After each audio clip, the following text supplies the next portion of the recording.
And with me right now is Marine Olivesi, is in Gaafour, the hometown of the gunman who carried out the attack. Good evening. Thank you very much for joining me.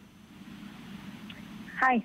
So, Marine, try to tell me if Tunisia, that is trying to stabilize the situation, is actually gaining or can actually do it 2 days after the vicious attack that we saw on Friday. Well, now that the shock and terror have passed, there's actually a lot of anger among Tunisians, especially those working in the tourism industry. People just don't understand how the authorities have allowed terrorists to strike for a second time.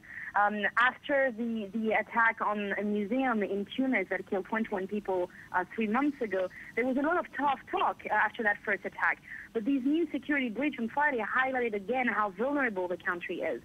Many also point out that the gunman was able to open fire at tourists for at least 20 minutes, reloading his assault rifle several times before security forces took him down. Yet Sousse, like any other touristic area, was supposedly under high alert since the beginning of the tourism season. So a lot of questions and blame at this point are being directed at the authorities today for not having done enough.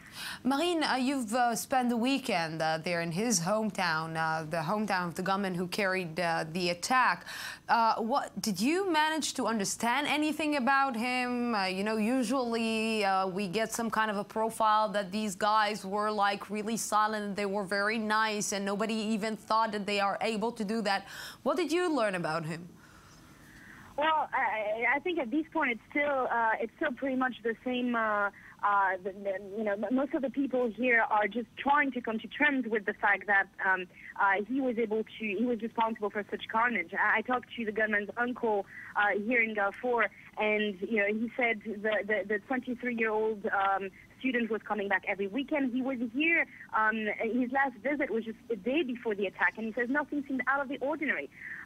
He says his nephew liked to break dance, like rap music. So a lot of questions still unanswered. The big mystery is how and where he got radicalized at this point, because Tunisian authorities say he did not travel abroad.